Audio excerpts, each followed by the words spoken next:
Assalamualaikum warahmatullahi wabarakatuh. Selamat pagi, Bu Fitri dan teman-teman semuanya. Perkenalkan, kami dari kelompok 6. Di sini ada saya sendiri, yaitu Haji Maulana Yusuf dengan NPM akhir 062. Ada Rinaldi Al-Ghifari dengan NPM 048. Ada Fauzi Rahman Nursani dengan NPM 024. Dan ada Muhammad Rehan Fahreza dengan NPM 023. Di sini kami akan mempresentasikan tentang website. Boleh dilanjut?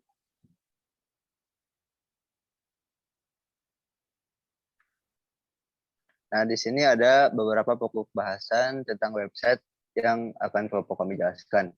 Yang pertama, tentunya tentang apa itu website. Yang kedua, tentang jenis website commerce. Dan yang ketiga tentang markup language. Dan yang keempat tentang strategi pemasaran website. Boleh dilanjut?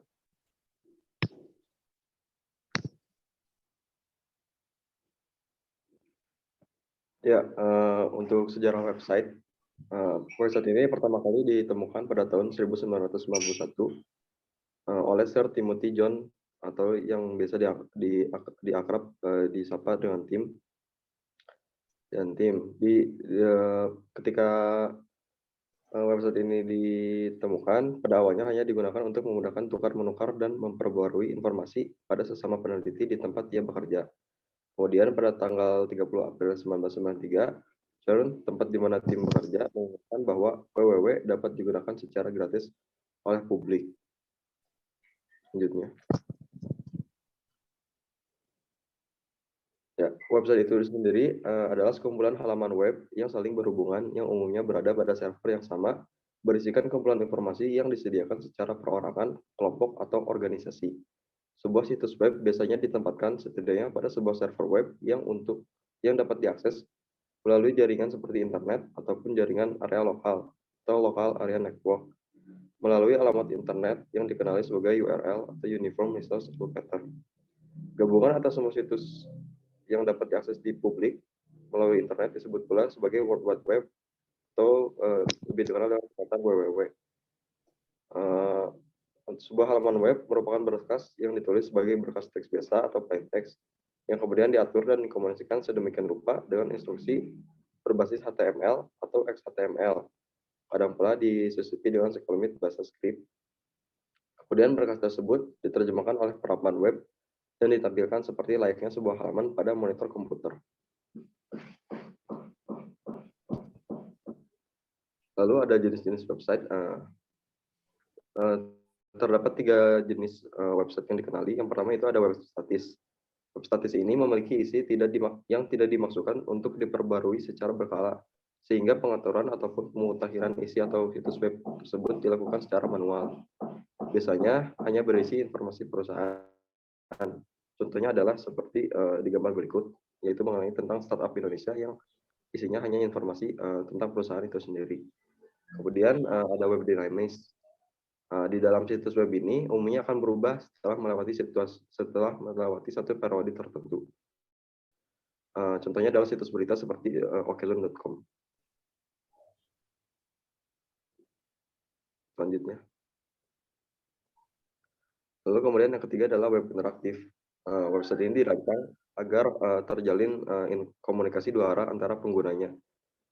Jenis website interaktif ini biasanya lebih dikenal seperti media sosial, Facebook, Twitter, Instagram, ataupun yang lainnya. Selanjutnya. Nah, di dalam website terdapat domain. Domain ini adalah alamat sebuah situs web yang mana penulisan awalnya adalah berupa angka. Misalnya seperti angka yang tertera. Angka tersebut merupakan bentuk angka alamat dari google.com. Lalu kenapa menggunakan kata-kata supaya para pengguna lebih mudah mengingat daripada harus menghafal urutan angka yang panjang. Dan untuk bagian-bagian dari domain itu adalah ada nama domain, misalkan contohnya seperti Google, Facebook, Twitter. Lalu ada extension ini seperti .com, .org, .id. Gitu. Lalu ada beberapa bahasan di domain. Yang pertama adalah subdomain. Subdomain merupakan halaman bagian dari sebuah domain. Contohnya http://id.wikipedia.org. Wikipedia.org merupakan sebuah domain dan ID adalah subdomain dari Wikipedia tersebut. Jadi id.wikipedia.org itu adalah website Wikipedia untuk khusus wilayah di Indonesia. Kemudian ada second level domain. Nama domain yang didaftarkan, misalnya domain yang Anda daftarkan adalah domainku.com. Maka domainku adalah SLD, level domain, dan com-nya adalah TLD. TLD itu adalah top level domain. Top level domain ini adalah deretan kata di belakang nama domain. Lalu kemudian ada dua macam top level domain, yaitu global top level domain dan country code top level domain. Untuk contohnya seperti .com itu untuk global top level domain, dan .co.id itu seperti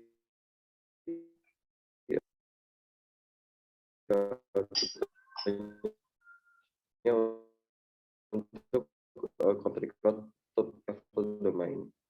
Kemudian ada misalnya Mekong. Ya, kemudian ada jenis domain yang seperti tadi adalah GTLD, generic top level domain. Domain jenis ini adalah milik Amerika, namun karena domain GTLD sering digunakan sehingga terlihat seperti domain standar untuk alamat internet. Contohnya adalah .com, .net, .rg, .info, .name, .edu, .mil untuk militer, .biz untuk bisnis, .tv, dan .travel. Selanjutnya, kemudian ada country code top level domain. Domain ini disediakan untuk masing-masing negara, seperti misalnya menggunakan .kr, Indonesia menggunakan .id, Singapura .sg, Malaysia .my, dan Cina .cn. Untuk Indonesia sendiri terbagi menjadi beberapa subdomain seperti .or.id itu untuk organisasi, .co.id komersil, .go.id untuk pemerintah, .ac.id untuk universitas, .sch.id untuk sekolah, .net.id untuk internet provider, dan .web.id untuk umum. Lalu kemudian ada Uniform Resource Locator atau URL. URL adalah suatu path name untuk mengidentifikasi sebuah dokumen di web. Di dalam URL terdapat informasi nama mesin atau host, dalam hal ini komputer, yang akan diakses, nama dokumen beserta logical path name atau jenis protokol yang akan digunakan untuk melakukan akses ke web. Terdapat 3 bagian penting dalam URL, yaitu protokol HTTP, yaitu singkatan dari Hypertext Protocol. Kemudian ada HTTPS yang merupakan versi lebih aman daripada HTTP. Kemudian ada alamat server, lalu path file merupakan tempat atau lokasi file yang akan kita tuju. Fungsi atau kegunaan URL sendiri adalah sebagai pengidentifikasi sebuah dokumen di situs web untuk memudahkan kita dalam mengakses suatu dokumen melalui situs web. Kedua, untuk memberikan penamaan terhadap suatu berkas atau dokumen pada situs web. Ketiga, memudahkan kita untuk mengingat suatu alamat website. Dan ada interest service provider. Perusahaan atau badan yang menyediakan jasa sambungan internet dan jasa lainnya yang berhubungan, kebanyakan perusahaan telepon, hubungan ke internet, daftar nama domain, bahkan hosting. ISP ini mempunyai jaringan baik domestik internasional, sehingga pelanggan atau pengguna dari sambungan disediakan oleh ISP dapat terhubung global. Kemudian ada pusat data atau database, fasilitas yang digunakan untuk menekan komputer dan terkaitnya, seperti sistem telekomunikasi dan penyimpanan data.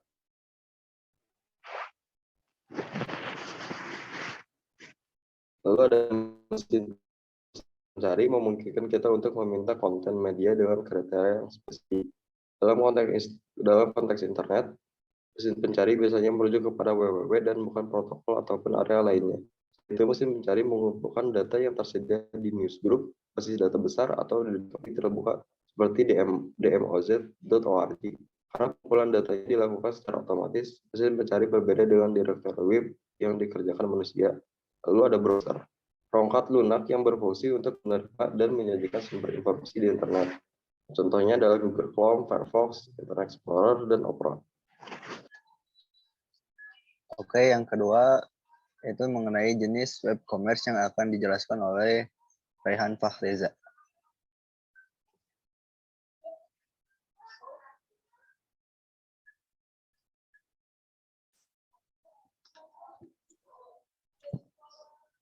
Oke, yang pertama itu ada business to business. Jenis e-commerce ini dilakukan oleh orang atau pihak yang saling berkepentingan, di mana sebuah perusahaan menjual produk atau jasa kepada perusahaan lainnya. Pada e-commerce ini biasanya beli memesan barang dalam jumlah besar. Maka dari itu jenis ini disebut sebagai bisnis to bisnis. Contoh sederhana bisnis to bisnis ini yaitu trennya. Selanjutnya.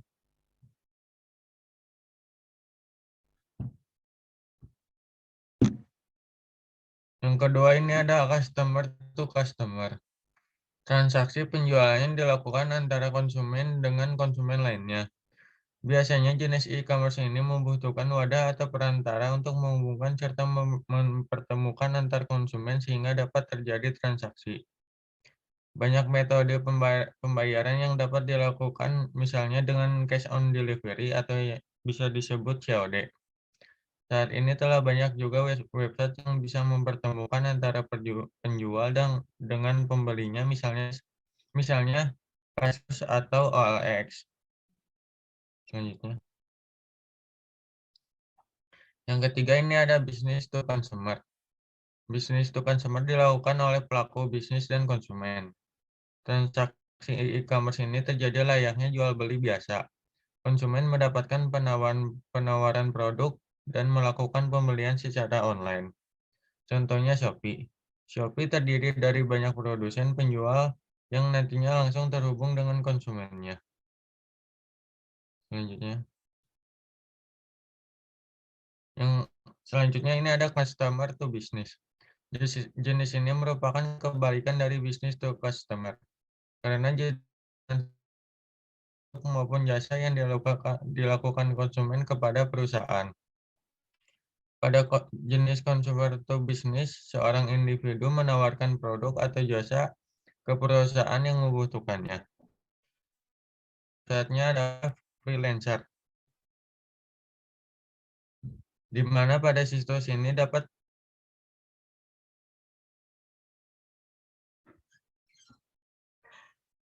sebagai wadah untuk mempertemukan individu dengan perusahaan yang sedang membutuhkan jasa freelance atau keahlian lainnya.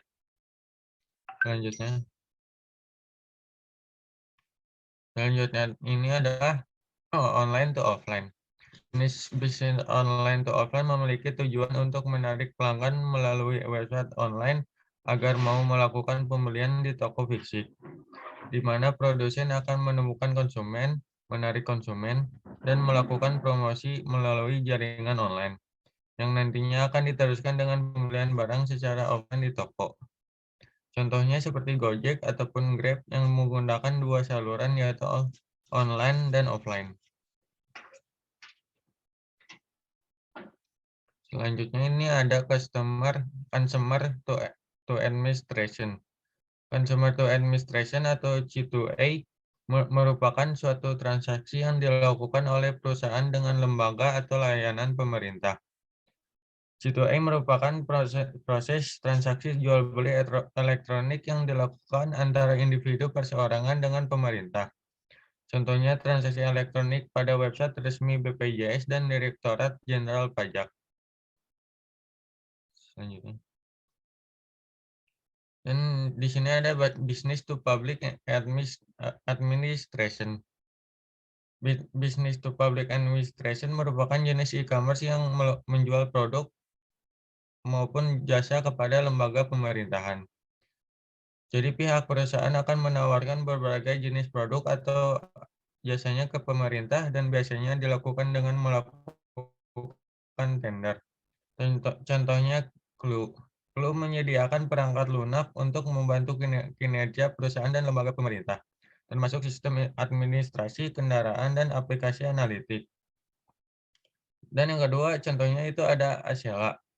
Asela membantu pemerintahan melakukan administrasi publik dengan konsep software as a service.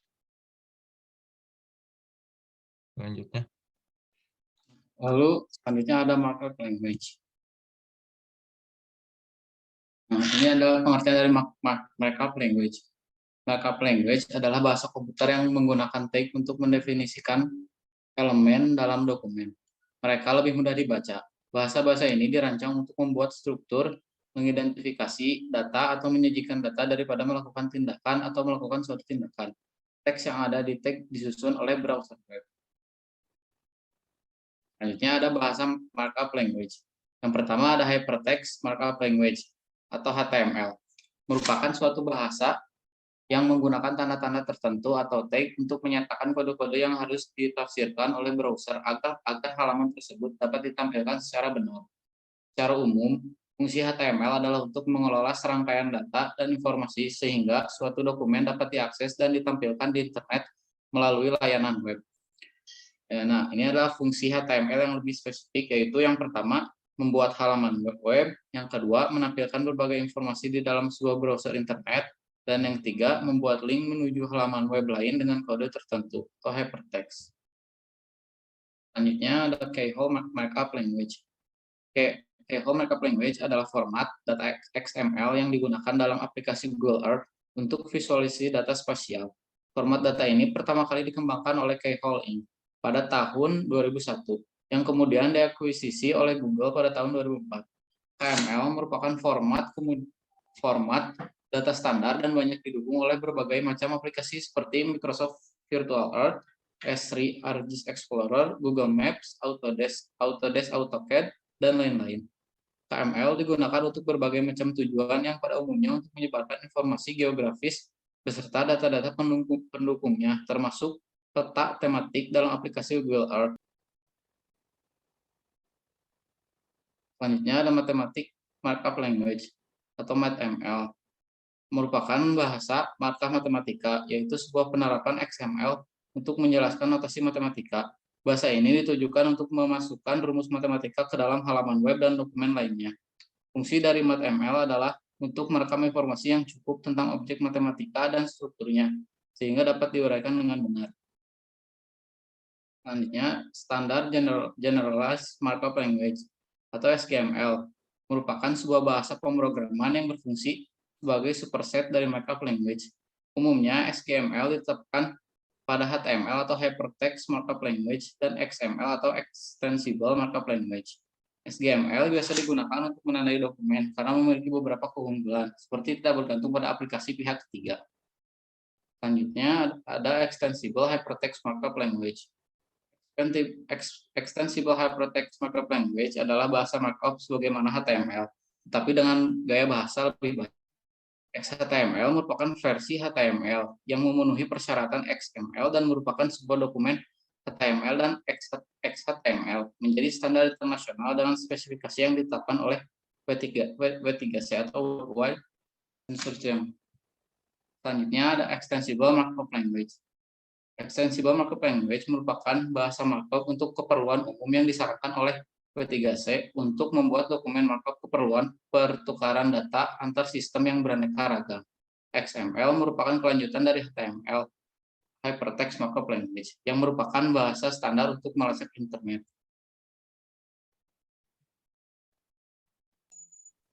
Oke, sekarang akan menjelaskan tentang strategi pemasaran website atau marketing website. Website marketing adalah proses strategis situs web untuk mengarahkan traffic yang relevan ke situs tersebut. Target sasarannya untuk menarik orang yang mungkin tertarik dengan suatu produk atau layanan tertentu. Lebih banyak traffic yang datang ke situs web kita, berarti lebih banyak peluang untuk mendapatkan proposisi nilai kita di depan calon pelanggan. Lanjut. Nah, tujuan dari web marketing. itu mendapatkan peringkat teratas di halaman hasil pencari atau SIRP melalui penerapan taktik pengoptimalan mesin mencari atau yang dikenal dengan nama SEO, pemasaran konten, engagement media sosial, serta upaya digital dan offline lainnya. Kemudian adalah bentuk-bentuk dari strategi web marketing. Yang pertama adalah membuat website, kedua adalah membuat banner iklan, ketiga promosi email atau email marketing, keempat postingan media sosial, bisa Instagram, Facebook, Line atau yang lainnya. Kemudian yang kelima ada blog, yang keenam SEO, dan yang ketujuh adalah affiliate marketing. Kemudian manfaat dari website marketing. Yang pertama hemat biaya karena dijalankan melalui internet gitu. Yang kedua dapat segmentasi audiens. Jadi dengan menggunakan web marketing itu segmentasi dari audiens yang akan kita tuju itu menjadi lebih jelas, menjadi lebih spesifik. Yang ketiga membangun relasi dengan pelanggan.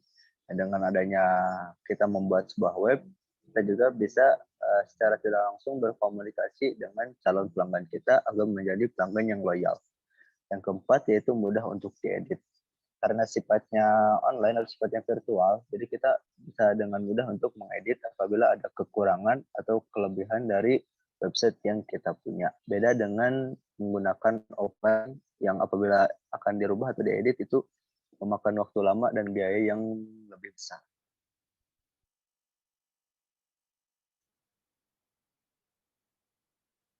Mungkin cukup sekian presentasi dari kelompok 6.